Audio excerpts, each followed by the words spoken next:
Une prière spéciale a été organisée à l'endroit du chef de l'État ainsi qu'aux forces de défense nationale et de sécurité publique. Oui, ce n'est pas l'Union islamique seulement.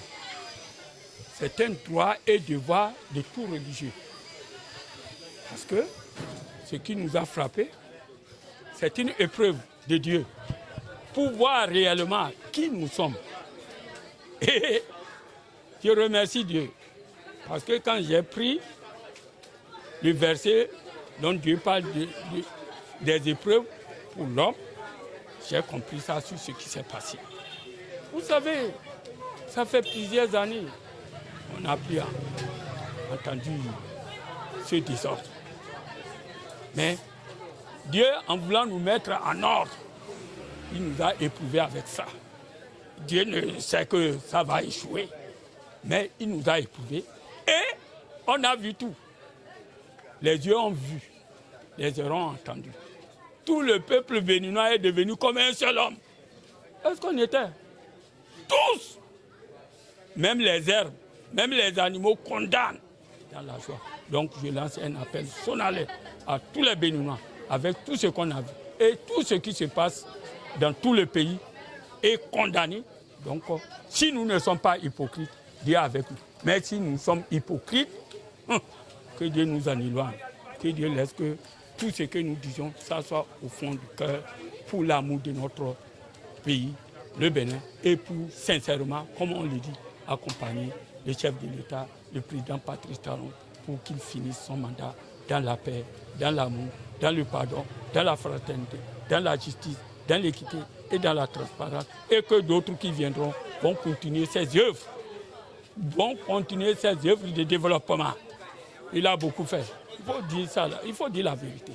Et beaucoup qu'il a fait, Dieu l'a sauvé. Il a fait beaucoup, mais il reste encore à faire. Qu'est-ce qu'il reste à faire?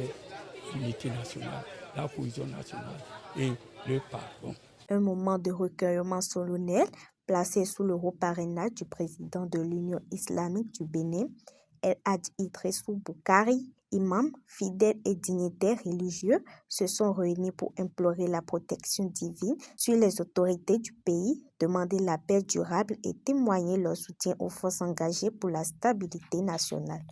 Donc, c'est pour vous dire que ce qui s'est passé, nous sommes sortis de succès. Sinon, vraiment, on ne serait pas ici aujourd'hui. On serait ici peut-être dans les champs.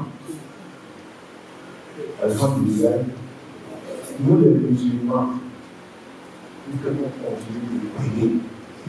Prier beaucoup. Parce que si ce n'est pas la prière, ce qui doit se passer, ça serait grave. À cette occasion, l'imam Abdou Djelili Yessouf, secrétaire général de l'UIB, a saisi l'opportunité pour expliquer les conditions dans lesquelles les musulmans peuvent adresser des prières pour les défunts non-musulmans, éclairant ainsi l'assistance sur les principes religieux encadrant cette pratique. Il faudrait que nous nous rappelions et que nous ayons des armes pour pouvoir répondre.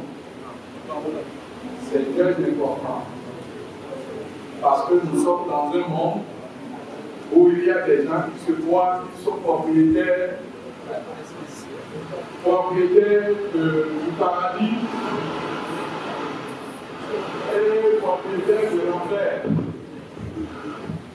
Et donc, ils jettent dans l'enfer qui ils veulent et ils mettent dans le paradis qui ils veulent. Et c'est pour cela, tout ce que nous avons à dire et à faire doit avoir pour recours le Coran et la Sunna du prophète Mohammed. Je voudrais que chacun de nous fasse recours à ses connaissances, à son savoir, parce que en feuilletant les versets du Coran, il y a des passages où Dieu a interdit qu'on demande pardon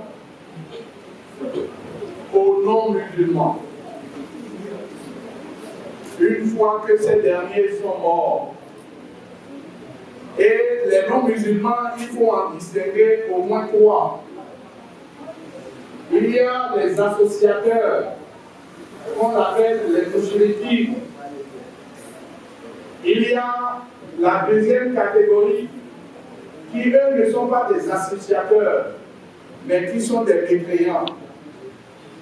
Ça, c'est la deuxième catégorie. La troisième catégorie, c'est les hypocrites, qui font semblant d'être musulmans alors qu'ils ne le sont pas.